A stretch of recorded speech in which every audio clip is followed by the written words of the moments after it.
Bismillahirrahmanirrahim. Assalamualaikum warahmatullahi wabarakatuh. Innal hamdalillah nahmaduhu wa nasta'inuhu wa nastaghfiruh wa na'udzu billahi min shururi anfusina wa min sayyiati a'malina. May yahdihillahu fala mudilla lahu wa may yudlil fala hadiya lahu. Asyhadu an la ilaha illallah wahdahu la syarika lahu wa asyhadu anna Muhammadan 'abduhu wa rasuluhu la nabiyya ba'da amma ba'd. Ya ayyuhalladzina amanu taqullaha haqqa tuqatih wa la tamutunna illa wa antum muslimun. Ya ayyuhan nasu taqu rabbakumul ladzi khalaqakum min nafsin wahidah wa khalaqa minha zawjaha wa bassa minhuma rijalan katsiran wa nisaa'a wattaqullaha alladzi tasaaluna bihi wal arham innallaha kana 'alaykum raqiba.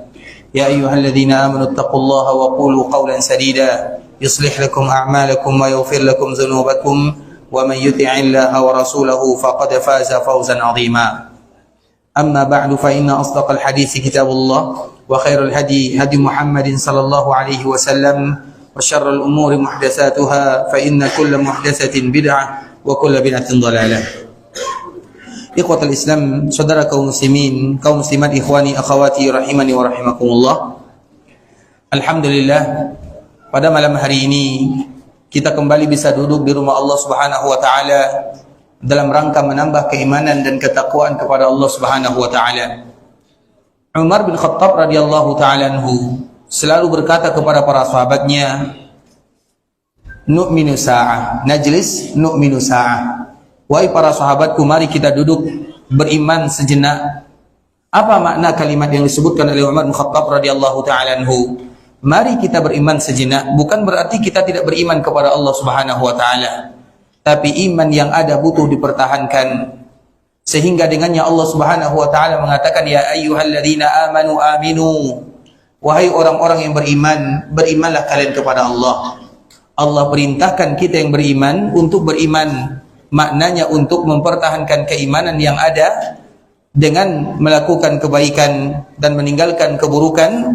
Dan di antara kebaikan yang paling diridhai oleh Allah Subhanahu wa taala adalah duduknya kita di rumah Allah Subhanahu wa taala dalam rangka membaca ayat-ayat Allah Subhanahu wa taala ataupun hadis-hadis Rasulullah sallallahu alaihi wasallam, dan kita bermohon kepada Allah agar duduknya kita ke sini, duduknya kita di rumah Allah Subhanahu wa taala agar bertambah keimanan kita kepada Allah Subhanahu wa taala dan dimudahkan langkah kita bertemu dengan Allah dalam keadaan yang diridhai oleh Allah Subhanahu wa taala. Kemudian salawat beriringkan salam semoga senantiasa tercurahkan buat junjungan alam Nabi kita yang mulia, uswah dan qudwah kita bersama, Muhammad bin Abdullah sallallahu alaihi wasallam, yang mana di antara kewajiban kita adalah untuk senantiasa mengucapkan salam dan salawat kepada Rasulullah sallallahu alaihi wasallam. Sebuah ibadah yang mudah dilakukan, memiliki pahala yang banyak, tapi banyak di antara manusia yang gagal di dalam mendapatkan tawaran dari Allah Subhanahu wa taala. Ibadah salam, ibadah salawat adalah ibadah yang mudah diucapkan, banyak pahalanya. Tapi siapa di antara kita yang mau senantiasa dan selalu mengucapkan salam dan salawat kepada baginda Muhammad bin Abdullah sallallahu alaihi wasallam, maka tentu kita saling mengingatkan agar kita jangan pernah bosan memperbanyak, bukan mengucapkan, tapi memperbanyak mengucapkan salam dan salawat kepada Rasulullah sallallahu alaihi wasallam. Allahumma salli ala Muhammad wa ala ahli baitihi wa ala azwajihi wa dhurriyyatihi kama sallaita ala Ibrahim wa ala ali Ibrahim innaka Hamidum Majid. Allahumma barik ala Muhammad wa ala ahli baitihi wa ala azwajihi wa dhurriyyatihi kama barakta ala Ibrahim wa ala ali Ibrahim innaka Hamidum Majid. Ikhwatul Islam, saudara kaum muslimin, kaum muslimat, ikhwani akhwati rahimani wa rahimakumullah. Pada kesempatan kali ini kita akan membahas sedikit pembahasan yang semua kita pasti akan melewatinya.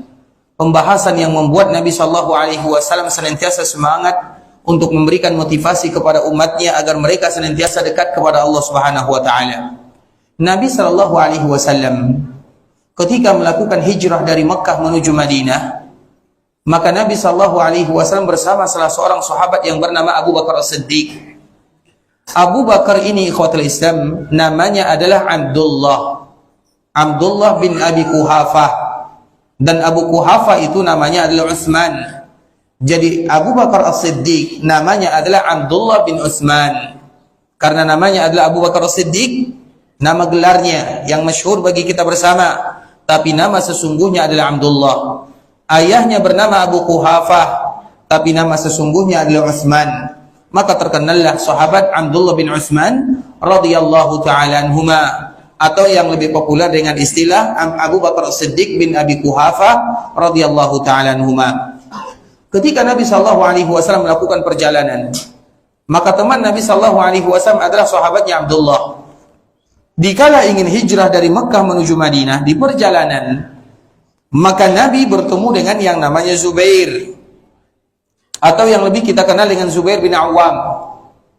Kemudian ikhwatul Islam, Zubair bin Awam, dia tidak lain tidak bukan adalah suaminya daripada Asma, dan Asma itu adalah putrinya Abdullah. Berarti apa hubungan Zubair dengan Abu Bakar Siddiq? Menantu dengan mertua. Berarti Zubair itu adalah menantunya Abu Bakar Siddiq. Karena di antara salah satu putri Abu Bakar Siddiq namanya adalah Asma.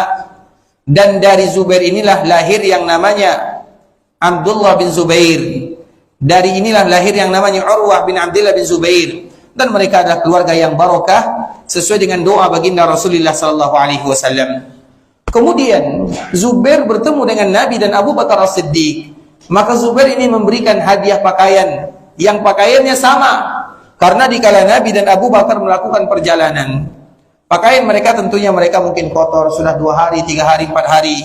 Dan memang ikhwatul Islam dulu, agar kita tahu ya, dulu kenapa Nabi SAW mewajibkan mandi setiap kali kita melaksanakan salat Jumat.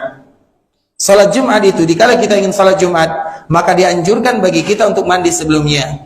Nah, mandi sebelum Jumat itu apa hukumnya? Siapa mengatakan sunnah? Wajib hukumnya. Berarti banyak di antara kita yang tidak mandi ya? Mandi Jumat? Ya atau tidak? Karena biasanya pulang bekerja langsung pergi ke masjid. Masalah wajib dan sunnah ini ikhwatul Islam pembahasannya sepertinya biasa. Tapi yang harus kita tahu kenapa diwajibkan kepada kaum muslimin. Kita tidak memungkiri perbedaan pendapat para ulama. Karena kalau seandainya tidak diwajibkan ikhwatul Islam, maka kaum muslimin jangan kita bayangkan daerah kita dulu sama dengan daerah Nabi sallallahu alaihi wasallam. Tidak. Sulit untuk mendapatkan air. Mengganti pakaian itu, kalau seandainya tidak disuruh berganti, itu diganti 1 kali dalam 1 minggu baru diganti. Mandi kalau tidak diwajibkan hari Jumat, maka tidak akan mandi. Air di mana? Pakaian di mana? Sulit. Jangan kita bayangkan pakaian banyak seperti banyaknya zaman kita sekarang. Tidakkah kita tahu para sahabat Nabi ada di antara mereka yang ikut dalam perang Badar, tapi mereka tidak memiliki baju. Namanya sawat. Sawat namanya sawat. Sawat itu artinya hitam. Karena memang sahabat ini warnanya agak sedikit hitam. Maka ada sebuah daerah namanya daerah hitam. Pernah kita mendengar ada daerah hitam? Apa? Afrika itu bukan nama daerah, nama benua, nama daerah. Ada namanya Sudan. Sudan itu diambil dari kata-kata sawat. Sudan, sawat, diambil dari kata-kata sawat. Nah, sahabat ini dikala ingin ikut perang Badar ikhwatul Islam, maka Nabi SAW mengatakan, ayo kan berbaris. Maka mereka berbaris. Tiba-tiba sawat ini maju 1 langkah. Apa alasannya Allahu a'lam. Kemudian Nabi mendorongnya karena ingin berperang, pasukan sudah ada di depan. Kemudian dikala Nabi mendorongnya dengan tongkatnya, apa kata Nabi? Atau apa kata sawat? Ya Rasulullah, auja'ani. Engkau membuat aku sakit. Di saat itulah Nabi SAW merasa dirinya bersalah. Padahal Nabi tidak salah.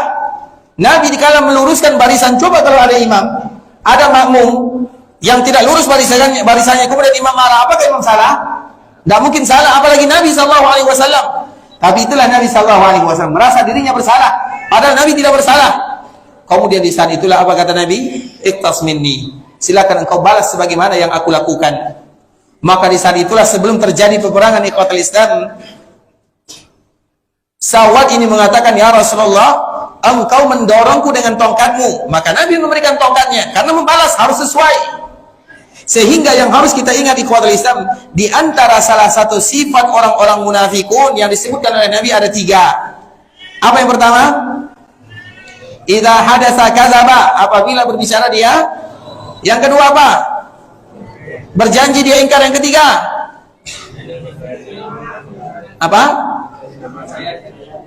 Apabila dipercaya dia khianat. Ada lagi satu, yang keempat. Siapa yang tahu? Dan ini terjadi kepada kita semuanya. Kalau berbicara berjujur bisa kita lakukan, diberikan amanah bisa kita laksanakan. Tapi ada yang pertama atau yang terakhir. Karena dalam satu riwayat ada 3, dalam riwayat yang lain ada 4. Apa di riwayat yang keempat atau riwayat yang kedua? Wa idza khasama fajar. Apabila mereka bergaduh, ada masalah, dan semua kita ada masalah. Masalah dengan kawan, masalah dengan tetangga, itu perkara biasa, perkara dunia. Kalau dunia tidak ada masalah, maka bukan dunia namanya, tapi akhirat namanya. Karena di akhirat tidak ada masalah. Yang tidak ada masalah itu di surga. Di dunia ada tempat masalah dan musibah.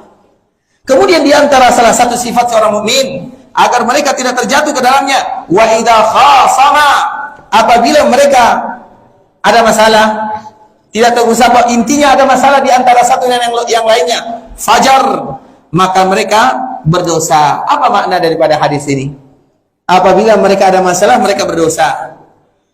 Maknanya ikhwatul Islam, dikala mereka dicaci 1 kali, mereka balas 2 kali.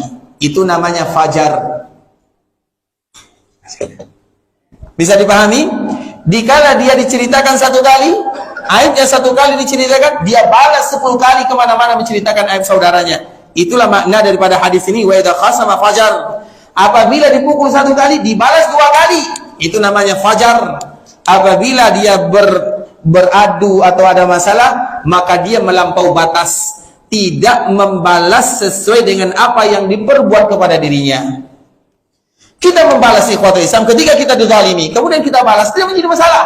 Tapi pembalasannya sesuai dengan yang kita dapatkan, jangan berlebih. Kalau berlebih, maka masuk di dalam tanda orang-orang munafikun. Begitu juga dengan Nabi SAW. Dikala sahabat ini mengatakan, ya Rasulullah, tadi kamu mendorongku dengan tongkat, maka dia ambil tongkat Nabi, agar tongkat dengan tongkat sama. Kemudian apa kata sahabat ini? Ya Rasulullah, tadi engkau mendorongku dan aku tidak pakai baju. Coba bayangkan, dalam perang Badar masih ada yang tidak pakai baju, saking fakirnya, saking miskinnya. Kemudian apa yang terjadi? Sahabat yang lain mereka semuanya melihat, ini kenapa Rasul yang benar, Rasul tidak salah. Kemudian dia ingin membalas kepada Nabi, orang ingin berperang, kenapa dia sibuk dengan yang ini? Kemudian apa yang terjadi ikhwatul Islam? Ketika dia sudah siap-siap, karena dia mengatakan, engkau tadi mendorongku dengan tongkat dan aku tidak pakai baju, maka Nabi buka sesuai dengan pembalasannya. Kemudian dikala dia bersiap-siap ikhwatul Islam, ingin membalas Nabi SAW dengan tongkat, maka di saat itulah ternyata dia memiliki tujuan yang lain. Dia ingin memeluk Rasulullah SAW agar kulit yang berwarna hitam ini bersentuhan dengan kulit Nabi SAW. Itu ternyata yang dia inginkan. Ternyata dia sengaja melakukan yang demikian. Dan dia mengatakan, ya Rasulullah, aku tidak tahu kalau terjadi peperangan antara dua, kalau tidak hidup mati. Dan aku berharap kepada Allah, kalau seandainya aku menjadi syahid, maka aku berharap kulitku yang berwarna hitam ini telah bersentuhan dengan kulitmu, agar nanti aku diampunkan oleh Allah Subhanahu wa ta'ala. Tapi arti yang kita ingin sampaikan ikhwatul Islam, coba lihat, tidak ada bajunya, padahal dalam keadaan berperang tidak ada bajunya. Maka jangan anggap dikala Nabi hijrah dari Mekah menuju Madinah perkara yang biasa. Tidak, perjuangan yang luar biasa. Maka di saat itulah dihadiahkan oleh Zubair pakaian yang sama kepada Nabi dan kepada mertuanya Abu Bakar Siddiq.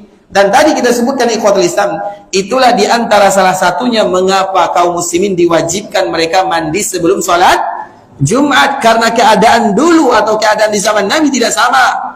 Kalau di kita mandi 1 kali sehari itu aneh, dibilang orang malas, karena kebiasaan kita mandi sesuai dengan jumlah sholat. Artinya kita mandi, ada di antara kita mandi 5 kali sehari, ada yang 3 kali sehari. Tiba-tiba ada orang yang mandi 1 kali sehari, itu dibilang orang malas. Kalau di sana orang yang mandi 1 kali seminggu orang rajin. Nah, itulah istilahnya. Karena memang air tidak ada.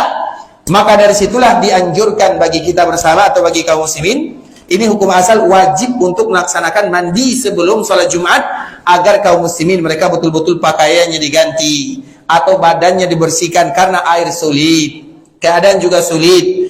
Makanya dikala kita melihat Zubair menghadiahkan pakaian kepada Nabi dan Abu Bakar, itu adalah sesuatu yang luar biasa di zaman itu. Kemudian ikhwatul Islam, ketika Nabi SAW hijrah dari Mekah menuju Madinah bersama Abu Bakar Siddiq, tiba-tiba sampailah di Mekah, pakaian Nabi sama, sehingga sampailah di Madinah, pakaian Nabi dan Abu Bakar sama. Orang-orang Madinah tidak bisa membedakan mana Nabi, mana Abu Bakar Siddiq, karena penampilannya sama. Sehingga di awal kedatangan Nabi dan Abu Bakar Siddiq, mereka salah di dalam menyambut, hampir salah, tidak salah, hampir salah. Yang mereka anggap Nabi itu adalah Abu Bakar Siddiq. Kenapa demikian? Karena penampilan Abu Bakar Siddiq secara zahir. Karena mana yang lebih tua, Nabi atau Abu Bakar Siddiq? Mana yang lebih tua? Abu Bakar atau Nabi? Nabi atau Abu Bakar? Abu Bakar atau Nabi? Abu Bakar.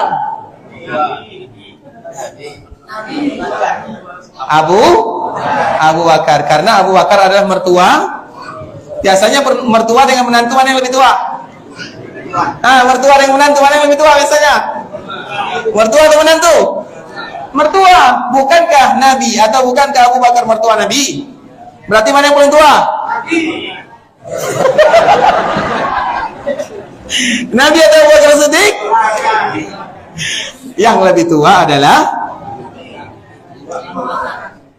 Nabi, meninggal umurnya 63 tahun. Abu Bakar meninggal juga umurnya 63 tahun. Berarti sama-sama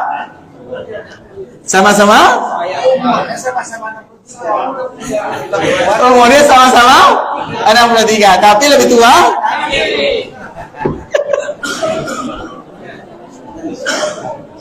Jelas ya?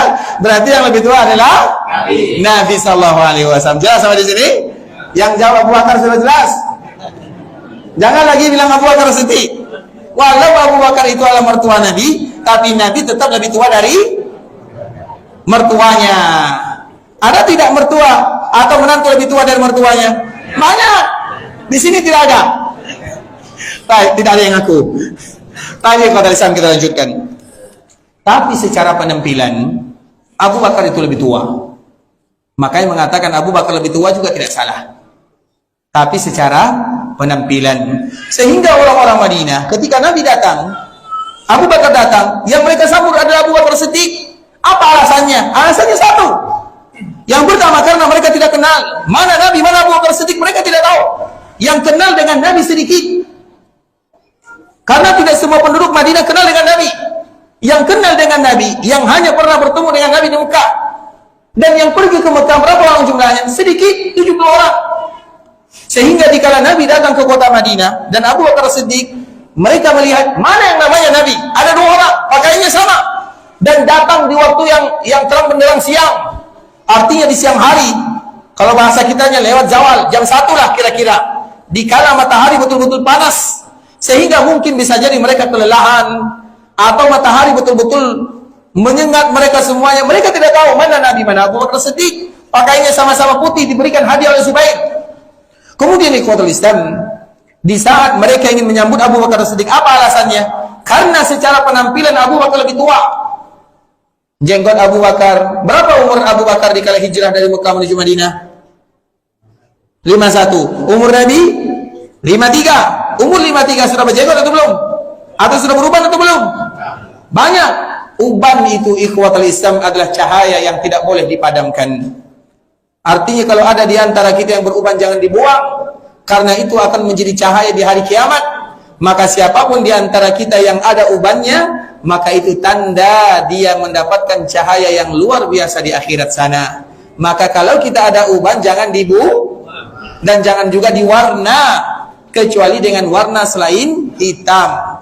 Terlepas daripada itu semua ikhwatul Islam, itu adalah cahaya, dan semua kita ingin cahaya di akhirat. Dan di antara salah satu fitnah kita sebagai umat manusia adalah rambut yang ada di badan. Rambut yang ada di badan itu fitnah.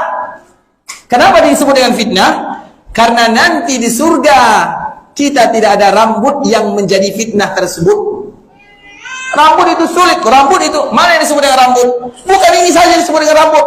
Semua yang tumbuh di tubuh kita disebut dengan rambut.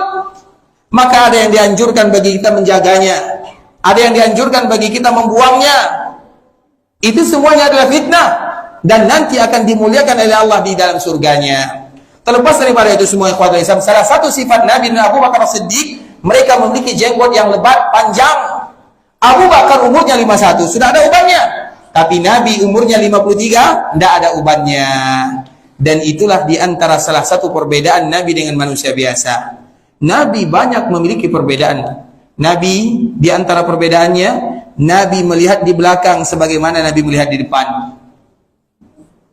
Makanya para sahabat dikala mereka salat di belakang Nabi, apa kata Nabi?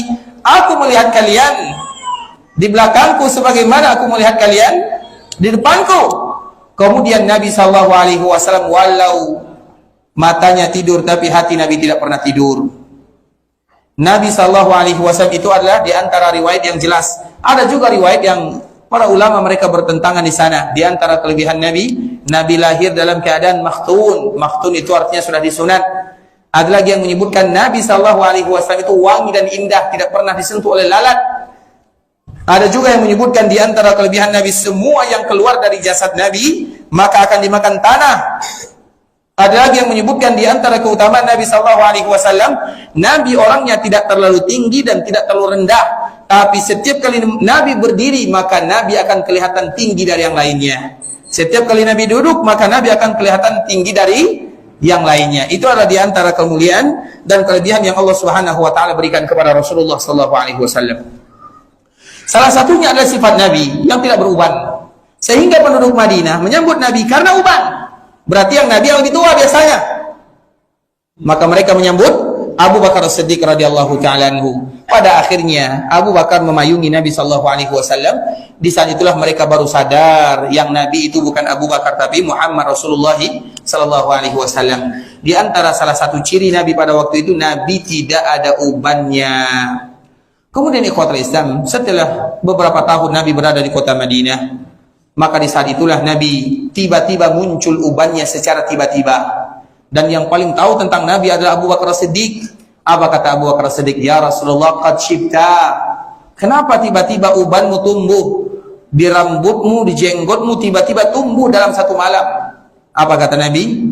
Syayyabatni Hud wal waqi'ah wal mursalat wa amma yatasaalun wa idza syamsu kuwirat. Nabi SAW menyebutkan yang membuat aku beruban, yang pertama adalah surat Hud, yang kedua adalah surat Al-Waqi'ah, yang ketiga adalah surat Al-Mursalat, yang keempat adalah surat Amma Yatasaalun, dan yang kelima adalah idza syamsu kuwirat wa idza nujumu kadarat. Apa makna daripada ayat ini, ikhwatul Islam? Kalau seandainya kita perhatikan surat Hud, kenapa membuat Nabi beruban? Nabi tidak mau umatnya sama dengan umat-umat yang lain. Di dalam surat Hud diceritakan umat-umat sebelumnya. Umat Nabi Nuh, bagaimana mereka ingkar. Umat Nabi Lut, bagaimana mereka ingkar. Disiksa, dianiaya, diazab oleh Allah Subhanahu wa taala. Umat Nabi Musa, umat yang lainnya. Nabi tidak mau umatnya sama dengan umat Nabi sebelumnya. Maka berat bagi Nabi ayat ini. Karena dalam surat Hud ada cerita para nabi sebelumnya. Kemudian ketika Allah menceritakan nabi-nabi sebelumnya, apa kata Allah kepada Nabi? Fastaqim kama umirta wa man taba ma'aka wa la tatghaw. Wahai Muhammad, hendaklah kamu lurus dalam agama. Jangan kamu sama dengan umat-umat sebelumnya. Semua umat sebelumnya adalah contoh bagi umat Nabi. Ada umat sebelumnya mereka curang dalam timbangan, jangan kalian curang. Ada umat sebelumnya mereka luti, mereka homo kalau bahasa kitanya. Jangan kalian perlakukan perkara yang sama. Ada di antara umat sebelumnya mereka tidak beriman kepada Nabi-Nya. Jangan lakukan yang sama. Istaqim. Kalian sebagai umat Nabi lurus. Karena itulah contoh. Jangan sampai kita dijadikan contoh buruk bagi orang lain, tapi jadilah kita contoh yang terbaik bagi orang lain. Sedangkan umat-umat Nabi sebelumnya mereka menjadi contoh terburuk. Maka Nabi mengatakan fastaqim kama umirta wa man taba ma'aka wa la tatghaw. Lurus dalam agama, jangan sama dengan orang-orang sebelumnya. Mereka menyimpang, menyimpang secara fitrah, menyimpang secara akidah, menyimpang dalam masalah muamalah, semuanya ada dalam surat Hud. Setiap kali Nabi baca surat ini, Nabi sedih. Nabi tidak ingin umatnya sama dengan umat-umat sebelumnya. Maka baca surat ini, tahu artinya, agar kita tidak terjatuh ke dalam perkara yang sama. Seorang muslim tidak akan jatuh ke dalam lubang dua kali. Kemudian ikhwatul Islam, surat Al-Waqiah. Apa yang disebutkan oleh Allah Subhanahu wa taala tentang Al-Waqiah? Al-Waqiah. Waqiah itu ikhwatul Islam. Waqiah, apa arti Al-Waqiah? Waqiah itu artinya sesuatu yang pasti terjadi. Bercerita tentang hari kiamat, bercerita tentang surga, bercerita tentang neraka. Siapa yang masuk surga, siapa yang masuk neraka, bagaimana isi surga, bagaimana isi neraka. Kemudian begitu juga dengan surah Al-Mursalat, begitu juga dengan surat Amma Yatasaalun, labisina fiha ahqaba la yadhuquna fiha bardan wala syaraba illa hamiman wa ghassaqa. Akan ada di antara umat Nabi, walau dia mampir, tapi mampirnya berabad-abad lamanya, bukan satu hari dua hari. Maka Allah menyebutkan labisina fiha ahqaba la yadhuquna fiha bardan wala syaraba. Tidak ada rasa dingin, tidak ada minuman, illa hamima. Hamim itu timah yang apabila dia minum, kita mau tidak mau akan minum karena kita haus. Kalau diminum sulit, kalau tidak diminum kehausan. Mau tidak mau, mereka yang ada di neraka akan meminumnya. Tapi apa minumnya? Hamima wa ghassaqa. Ghassaqa itu sulit kita menerjemahkan ikhwatul Islam, makanan, minuman yang bernanah. Kita melihat nanah saja ngeri melihatnya. Bagaimana kalau seandainya itu jadi minuman? Kemudian ikhwatul Islam, begitu juga idza syamsu kuwirat. Allah menceritakan bagaimana kalau matahari dihancurkan, bumi diterbangkan semuanya. Ini maknanya apa ikhwatul Islam? Ini maknanya Nabi menceritakan kepada kita tentang perjalanan yang semua kita akan menghadapinya, perjalanan akhirat. Itulah yang menyebabkan Nabi SAW beruban. Dan awal mulanya yang disebutkan oleh Allah Subhanahu wa taala, kalla idza balagatit taraqi. Itu adalah awal mulanya. Dan siapapun hari kiamat ikhwatul Islam, pasti kita akan mendapatkannya, pasti. Baik itu kiamat besar atau kiamat kecil. Kiamat besar sesuai dengan yang disebutkan oleh para ulama atau dari hadis-hadis Nabi SAW. Dan kiamat besar itu ada tandanya. Ada tanda sesuai dengan tempat atau ada tanda sesuai dengan waktu. Ada kiamat yang sudah terjadi dan tidak akan lagi terjadi. Seperti wafatnya Nabi itu tanda kiamat dan tidak akan lagi terjadi. Kemudian ada kiamat yang terjadi dan akan selalu terjadi. Seperti gempa, banjir, badai, itu tanda kiamat semuanya. Makanya kita sebelumnya ikhwatul Islam kita menyebutkan Nabi setiap kali melihat awan, kalau berkumpul atau gumpalan awan, Nabi takut kalau itu adalah hari kiamat. Dikiaskan dengan yang lain, badai misalnya, gempa bumi misalnya, itu adalah tanda hari kiamat yang terjadi dan akan selalu terjadi. Kemudian tanda hari kiamat yang belum terjadi dan akan terjadi, itu adalah tanda-tanda hari kiamat yang terakhir. Kemudian dilihat dari waktunya atau dari tempatnya. Tadi dari waktunya, sekarang dari tempatnya. Ada kiamat yang berkaitan dengan angkasa, benda-benda langit. Ada kiamat yang berkaitan dengan benda-benda bumi. Kemudian kiamat juga dilihat dari sisi dahsyatnya, maka disebut dengan kiamat besar, kiamat kecil. Nah, semua kita terlepas daripada pembagian yang disebutkan oleh para ulama, semua kita pasti mendapatkan kiamat. Dan di antara kiamat yang pertama adalah kematian. Man mata faqad qamat qiyamatuhu. Siapapun di antara kita yang wafat, maka sudah kiamat sebelum terjadinya kiamat yang besar. Man mata faqad qamat qiyamatuhu. Barang siapa di antara kita yang wafat, berarti sudah kiamat baginya. Awalnya bagaimana ikhwatul Islam? Allah menyebutkan sedikit saja. Kalla idza balagatit taraqi. Ingatlah wahai kalian, idza balagatit taraqi, apabila ruh kalian itu sudah mulai sampai kerongkongan. Dan kita selalu menyebutkan Seorang mukmin yang beriman kepada Allah Subhanahu wa taala, dikala mereka dicabut nyawanya, maka ruhnya akan berkumpul di dadanya. Dikala malaikat datang, dicabut dengan sangat pelan dan indah. Keluar ruhnya ibarat air yang dituangkan ke gelas, mudah sekali. Tapi bagi mereka yang tidak beriman kepada Allah, maka ruhnya akan terpencar. Yang satu lari ke sana, satu lari ke sini, satu lari ke bawah. Dikala malaikat datang, maka sulit untuk mencabutnya. Dan Allah Subhanahu wa taala menyebutkan wan nazi'ati gharqa. Malaikat nazah, dikala kita nazah, dan semua kita akan menghadapi yang namanya nazah. Nazah itu adalah dikala ruh akan dipisahkan dari jasad. Berbeda antara seorang mukmin dengan yang bukan. Seorang yang tidak beriman, atau mereka yang ingkar, atau mereka yang tidak mau beribadah kepada Allah, maka yang diutus kepada mereka adalah malaikat nazi'at. Wan nazi'ati gharqa. Dikala malaikat nazi'at mencabut dengan kuat ruh dari jasadnya, karena ruhnya tidak mau dicabut, tapi ruh tersebut harus dicabut, maka dengan kuat sehingga mereka merasa kesakitan.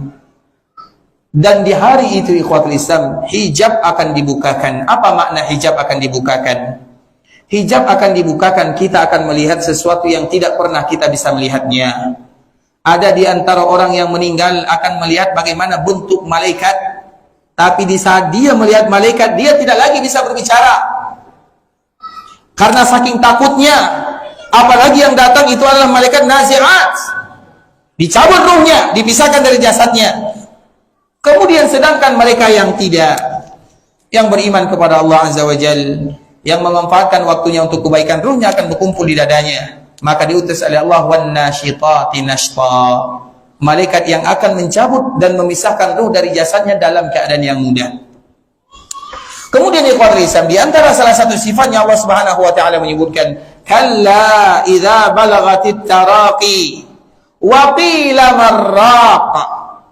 Dan akan dikatakan kepadanya, hari ini siapa yang akan menyelamatkan kamu? Raqin itu artinya yang akan memberikan ruqyah. Atau kalau kita terjemahkan, yang menyembuhkan dan yang menyelamatkan. Wa qila man. Makanya di sini disebut dengan sakta. Sakta di dalam Al-Qur'an itu ada 4. Dan salah satu sakta yang paling indah di sini, wa qila man, dalam riwayat Hafs, wa qila man raqa. Walau dalam riwayat yang lain mereka menyambungnya wa qila marraqa. Tapi makna yang kita ingin sampaikan, waqilaman ra, dikatakan kepadanya, dikala dia akan dicabut nyawanya, cari juru selamat mana? Tidak ada. Waqilaman ra, dikala dicabut nyawanya, diminta kepadanya yang menyelamatkan dirinya. Wal taffatis saqu bis-saq, ketika betisnya sudah mulai bertaut. Kenapa demikian? Kesakitan. Dan itu adalah mereka yang nazi'at, wan nazi'ati gharqa, wal taffatis saqu bis-saq, ila rabbika yauma idinil masaq. Apa artinya ila rabbika yauma idinil masaq? Mereka dihalau. Dihalau itu biasanya orang yang ridho atau yang tidak? Yang tidak. Sedangkan orang yang ridho kepada Allah dan Allah ridho kepadanya, mereka tidak dihalau, tapi mereka diantarkan. Namun dalam ayat ini disebutkan ila rabbika yauma idinil masaq. Mereka dihalau, artinya mau tidak mau, dan mereka tidak mau, maka mereka diusir, digiring untuk bertemu dengan Allah Subhanahu wa taala. Sehingga orang-orang yang seperti ini ikhwatul Islam ibarat seorang budak yang lari dari majikannya, kemudian dicari dan ditangkap. Kemudian dikala dia ditangkap, kira-kira apa yang akan dia rasakan? Dia tahu apa konsekuensinya. Begitulah mereka yang jauh dari Allah Subhanahu wa taala. Ibarat seorang budak yang lari, kemudian tertangkap, ujung-ujungnya tertangkap. Kemudian dia tahu kalau dia tertangkap dia akan pasrah. Dia tahu apa yang akan dia terima. Sedangkan mereka yang beriman kepada Allah Subhanahu wa taala, ikhwatul Islam, mereka yang mengisi hari-harinya dengan kebaikan, mendekatkan diri kepada Allah Subhanahu wa taala, ibarat seorang anak yang merantau jauh. Kemudian datang waktu pulang untuk bertemu dengan orang tuanya, bertemu dengan keluarganya. Bagaimana perasaan dirinya? Bahagia. Dia akan bertemu dengan orang-orang yang dia cintai, bertemu dengan ayah dan ibunya, bertemu dengan keluarganya, bertemu dengan anak-anaknya. Maka mereka akan membawa perbekalan yang indah dengan keadaan yang sangat mulia. Dan itulah ibarat orang yang beriman kepada Allah bertemu dengan Allah Subhanahu wa taala dalam keadaan bahagia. Kemudian apa kata Allah Subhanahu wa taala? Ila rabbika yawma idinil masaq fala saddaqa wala shalla. Inilah diantara salah satu yang banyak menyebabkan manusia dianiaya dan diazab di perkuburan dan di akhirat sana. Yang pertama, fala saddaqa, yaitu mereka tidak mau. Saddaqa itu bisa jadi artinya mereka tidak mau jujur, atau artinya mereka tidak mau bersedekah. Dan sedekah di dalam Islam itu ikhwatul Islam, kalau kita perhatikan firman atau hadis Nabi sallallahu alaihi wasallam, apa kata Nabi sallallahu alaihi wasallam? Ittaqun nara walau bisyikki tamrah. Perhatikan baik-baik hadisnya. Takutlah kalian kepada Allah walau dengan separuh butir korma. Misalnya kita pergi belanja ke pasar korma, kemudian kita mengambil satu butir. Satu butir ini biasanya bayar atau gratis? Gratis. Kemudian jangankan satu butir, separuhnya lebih gratis lagi. Agar kita tahu, orang kaya dikala mereka bersedekah itu perkara biasa. Tapi kalau orang miskin dikala mereka bersedekah, itulah yang luar biasa. Mungkin orang miskin hanya bersedekah 10.000, tapi ingat dalam kantongnya hanya ada 20.000. Berarti 50/100 atau 50% dia sedekahkan hartanya. Orang yang ada rezeki, mungkin dia bersedekah 1 juta, tapi dalam tabungannya masih ada 1 miliar. Tidak sama ikhwatul Islam. Makanya Nabi menyebutkan, ittaqun nar walau bisyikki tamrah. Takut kalian kepada Allah walau separuh butir. Artinya walau tidak berharga. Tapi yang dinilai itu bukan harganya, tapi kejujuran kalian kepada Allah dan kejujuran kalian kepada hamba Allah Subhanahu wa taala. Makanya dulu Nabi sallallahu alaihi wasallam dikala terjadi perang Tabuk. Perang Tabuk ini adalah perang terakhir ya, perang terakhir yang dilakukan oleh Nabi.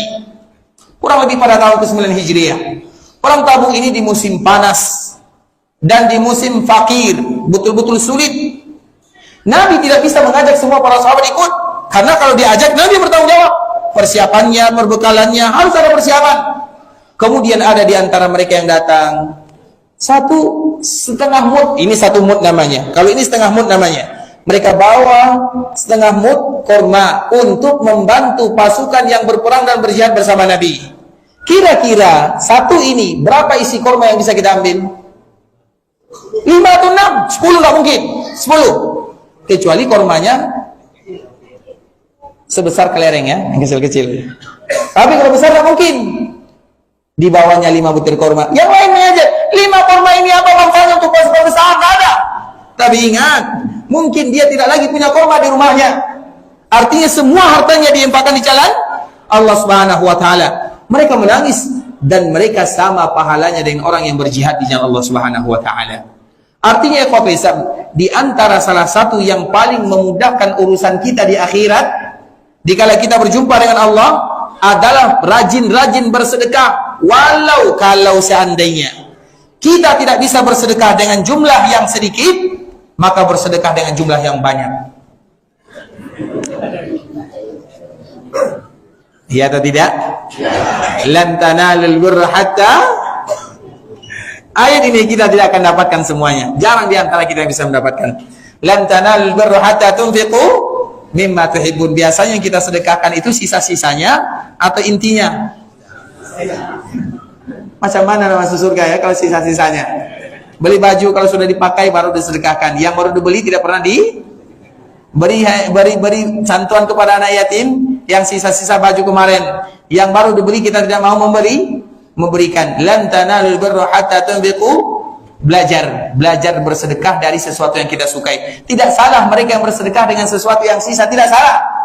Tapi belajar sesekali bersedekah dari sesuatu yang kita sukai.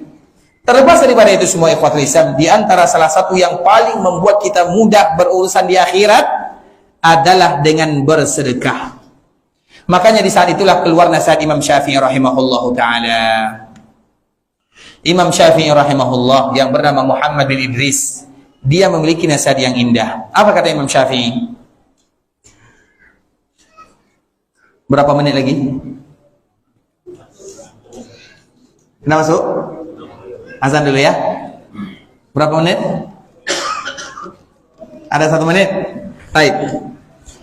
Imam Syafi'i rahimahullahu ta'ala memberikan nasihat yang indah kepada kita bersama.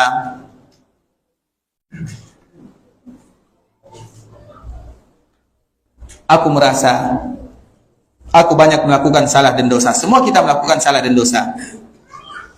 Kemudian aku lihat apa kira-kira ibadah yang paling mudah menghapuskan salah dan dosa atau membuat kita tidak selalu terjatuh kepada salah dan dosa. Maka Imam Syafi'i mengatakan dia yang memberikan pertanyaan, dia juga yang menjawab. Jawabannya setelah Isya. Masuk kan? Baik, barakallahu fikum, muadzin barakallahu fikum, jazakumullahu khair. Bismillahirrahmanirrahim. Alhamdulillahirabbil alamin. Wassalatu wassalamu ala asyrafil anbiya'i wal mursalin wa ala alihi wa ashabihi wa man tabi'ahum bi ihsanin ila yaumiddin, amma ba'du.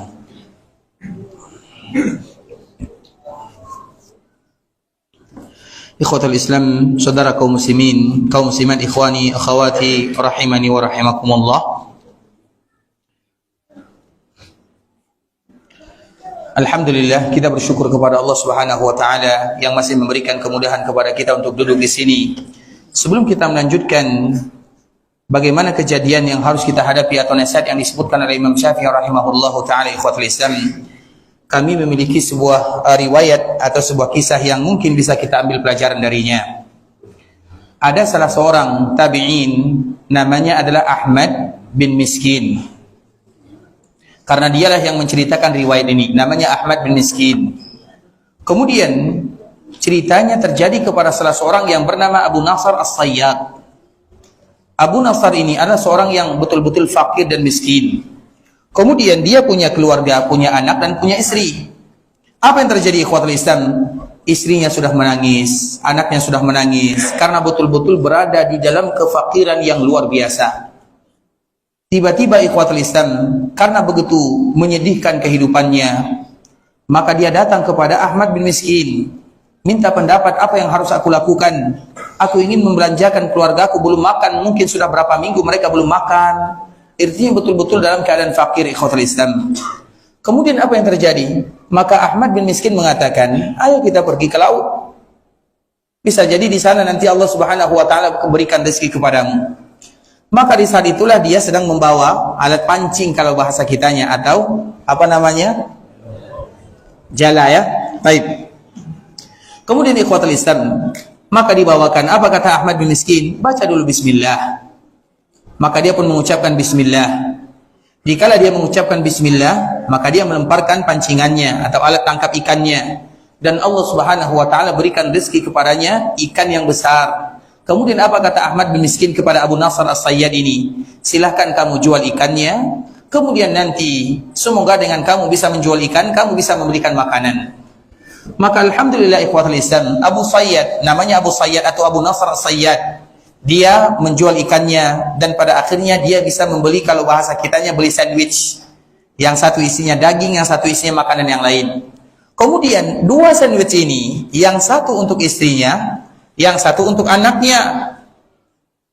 Kemudian pada akhirnya dikala dia sudah bahagia melihat istrinya akan kenyang, anaknya tidak akan lagi menangis, tiba-tiba ikhwatul Islam, di saat yang sama dia melihat seorang wanita yang sudah tua bersama anaknya, sebagaimana istri dan anaknya menangis, tatapan matanya tertuju kepada Abu Nasr As-Sayyad.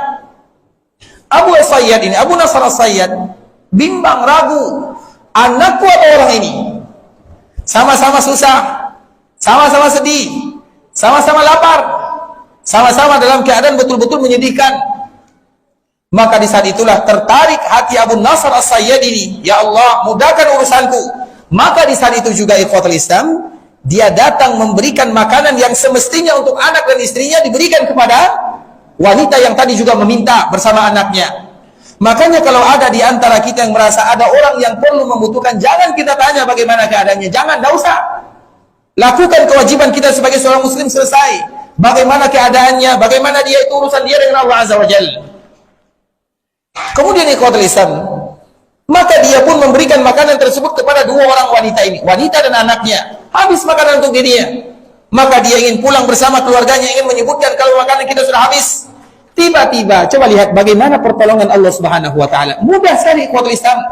Makanya kalau ada di antara kita yang susah untuk keluar dari kesusahan, maka keluarkan orang lain dari kesusahan.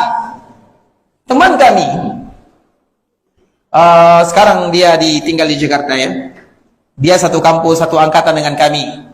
Dia khusus di bidang orang-orang berhutang, atau di bidang orang-orang yang intinya orang-orang berhutang. Nah, di antara salah satu bagaimana supaya hutang lunas, cara dia setiap yang berhutang, ini bukan hutang-hutang biasa ya, bukan hutang 1 juta, 2 juta, miliaran. Kalau hutang 1 juta, 2 juta itu semua kita pasti berhutang. Artinya kebanyakan kita berhutang. Tapi ini miliaran. Nah, dikala di antara salah satu cara dia untuk melunaskan hutang adalah pergi melaksanakan ibadah umrah.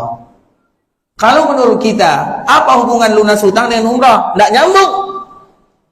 Tapi itulah aturan yang disebutkan oleh Allah Subhanahu wa ta'ala. Bisa jadi dengan pergi umrah, berdoa kepada Allah, meminta kepada Allah, dimudahkan urusannya. Begitu juga dengan orang ini, anaknya lapar, orang lain juga lapar, tapi dia dahulukan orang ini.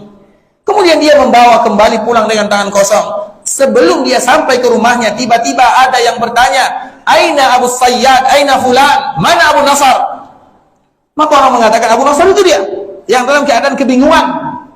Tidak ada makanan, makanannya didapatkan tapi sudah diberikan kepada orang yang membutuhkan. Kemudian dia datang kepada Abu Nasar yang tadi ingin pulang kepada keluarganya tanpa ada membawa makanan. Kemudian tiba-tiba dikala orang ini datang dan mengatakan, wahai Abu Nasar, aku adalah fulan dan aku dulu punya hutang kepada ayahmu, sekarang baru bisa aku membayarnya. Aku dulu punya hutang kepada ayahmu. Sama dengan kita ya ikhwatul Islam. Dulu banyak di antara kita yang berhutang. Apalagi bagi kita yang dulu ya tinggal di kampung, apalagi semua kita.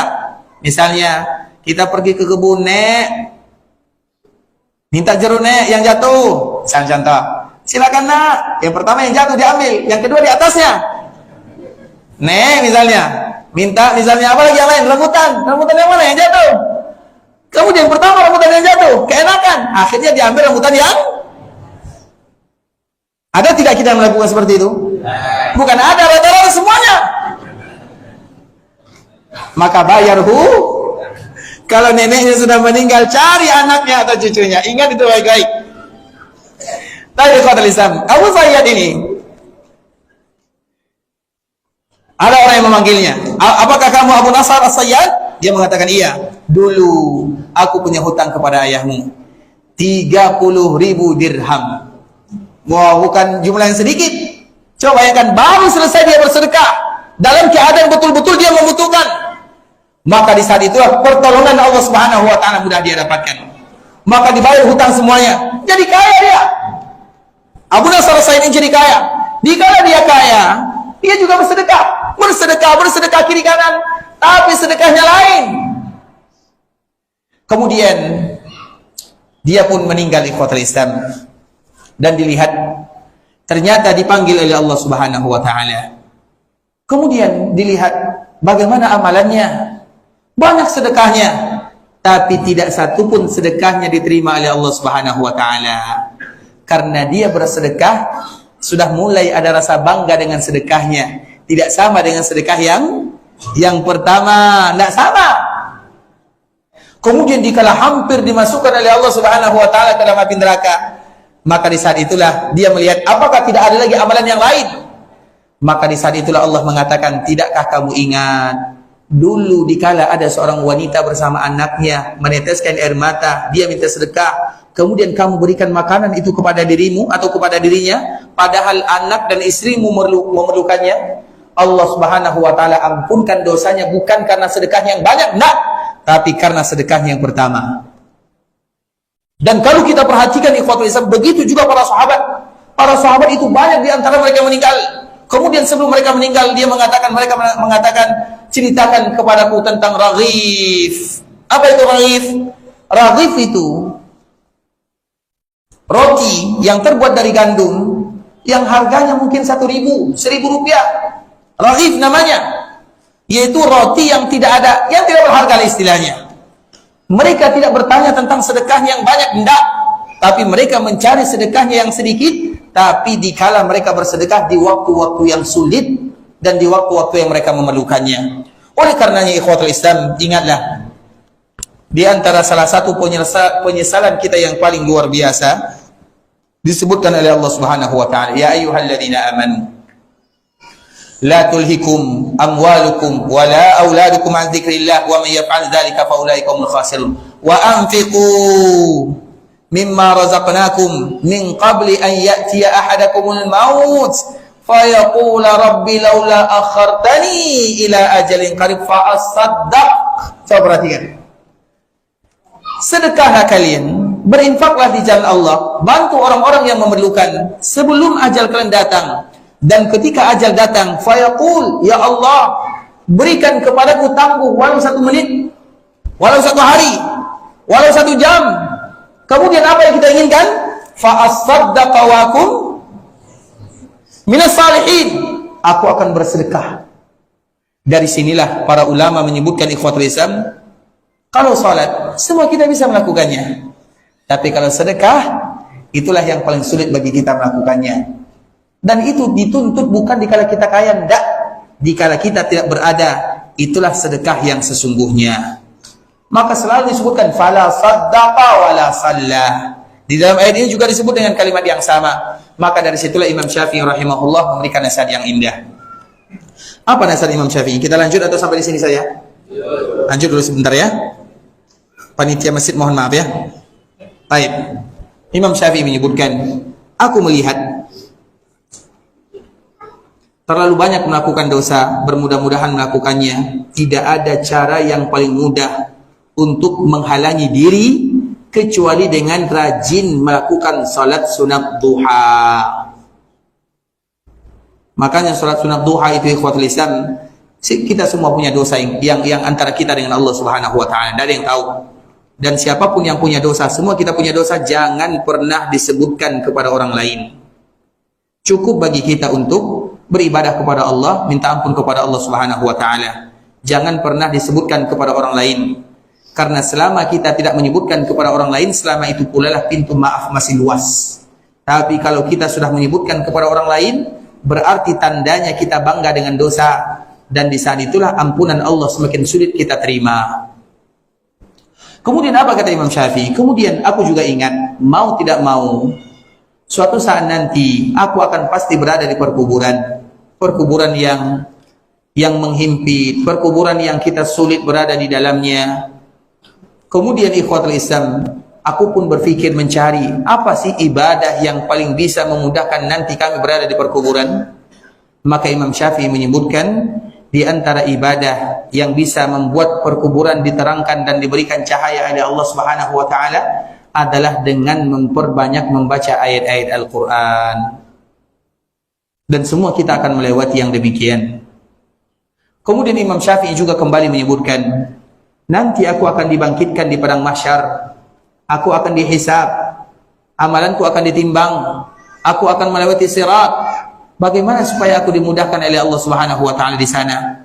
Maka aku cari, aku lihat, aku telusuri, dan aku dapatkan tidak ada ibadah yang paling memudahkan urusanku di akhirat kecuali 2. Yang pertama karena rajin berpuasa, yang kedua karena rajin bersedekah. Puasa antara dia dengan Allah Subhanahu wa taala, antara dia dengan Allah, sedekah antara dia dengan makhluk Allah Subhanahu wa taala. Kemudian yang keempat, apa kata Imam Syafi'i? Dan nanti aku juga takut dikala berada di padang mahsyar, dikumpulkan di mana matahari didekatkan, tidak ada yang bisa menyelamatkan, dan kita semuanya ingin mendapatkan bantuan dan pertolongan dari Allah Subhanahu wa taala. Maka Imam Syafi'i menyebutkan, tidak ada yang paling memudahkan seseorang mendapatkan naungan di sisi Allah Subhanahu wa taala kecuali mencari teman, orang-orang yang mengajak dirinya kepada Allah, atau mereka berteman bukan karena kepentingan dunia, tapi berteman karena Allah Subhanahu wa taala. Bukan berteman karena dia kaya supaya nanti dia bisa membantuku, enggak. Bukan dia berteman karena dia sebagai seorang yang punya pangkat, kemudian nanti dia sependak. Berteman karena Allah Subhanahu wa Ta'ala. Apa makna berteman karena Allah Subhanahu wa Ta'ala? Karena orang yang berteman karena Allah Subhanahu wa Ta'ala, maka mereka akan saling mengingatkan kepada kebaikan, sebagaimana pula mereka akan mengingatkan untuk saling menjauhkan daripada keburukan. 4 inilah nasihat Imam Syafi'i. Dan itulah perjalanan kita semuanya, perjalanan akhirat. Bagaimana supaya kita mudahkan kalau seandainya pada malam hari ini kita tidak mendapatkan ilmu kecuali nasihat dari Imam Syafi'i, maka amalkanlah, dan itulah kemudahan, dan semoga Allah mudahkan nanti kita bertemu dengan Allah Subhanahu wa Ta'ala di hari akhirat kelak. Dan di antara salah satu doa, yang doa ini merupakan doa yang paling mudah ikhwatul Islam, Allahumma hasibni hisaban yasira. Hafal doanya? Allahumma hasibni hisaban yasira. Allahumma hasibni hisaban yasira. Jangan pernah melupakan kalimat ini. Ya Allah, hisablah aku dikala engkau kumpulkan diriku dengan hisab yang sangat mudah. Allahumma hasibni hisaban yasira. Mudah doanya kan? Hafal ikhwatul Islam, ucapkan dalam setiap doa.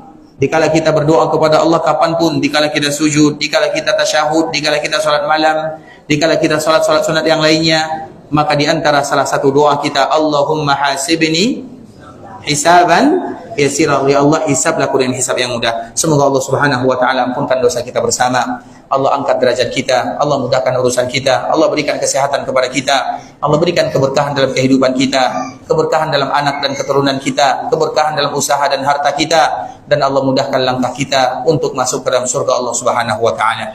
Amin amin ya rabbal alamin. Ikhwatul Islam, sampai di sini pembahasan yang bisa kami jelaskan. Ada yang ingin bertanya? Kalau ingin bertanya kami persilakan. Alhamdulillah tidak ada. Abang bertanya di belakang rumah sajalah. Kita kan tetangga, Bang, ya. Baik, silakan. Apa benar ada riwayat menunjukkan bahwasanya umur umat Islam itu hanya 1.500 tahun?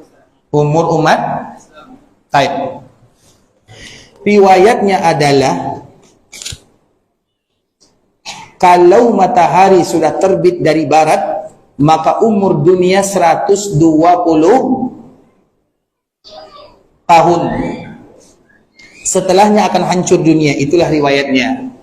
Sedangkan riwayat yang lain, umur umat Nabi Muhammad SAW 70 sampai 60 sampai 70 tahun. Tidak ada lagi riwayat yang lain. Sedangkan umur dunia 1.500 tahun yang lain. Ingat, siapapun yang berbicara tentang umur dunia dan terjadinya hari kiamat, maka ketahuilah dia adalah dukun yang sesungguhnya.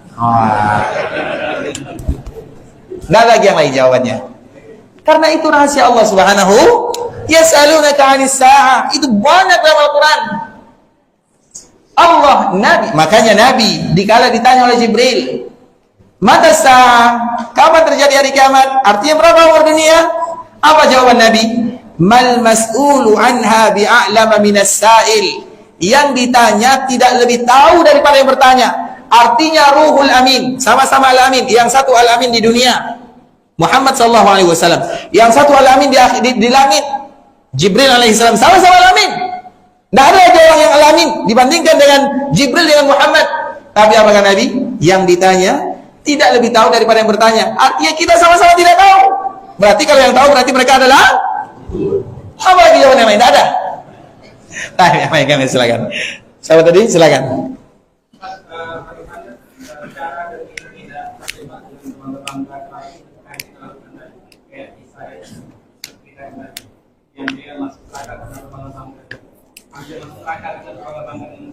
Bagaimana supaya kita tidak berbangga-bangga dalam keadaan bersedekah?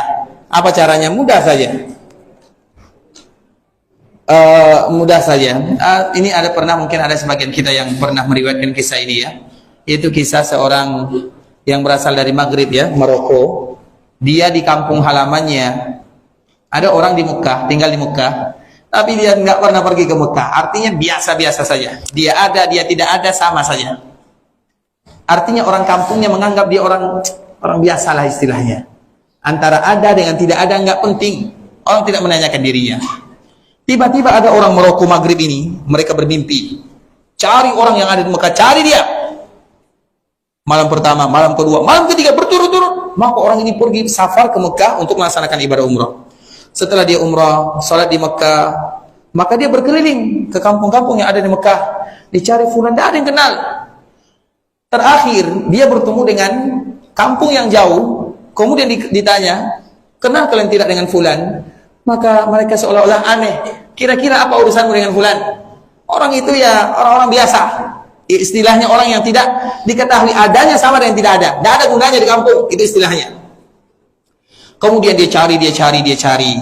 Dikala dia cari, maka dia pun mengatakan, wahai fulan, demi Allah, sebutkan kepadaku apa yang kamu lakukan.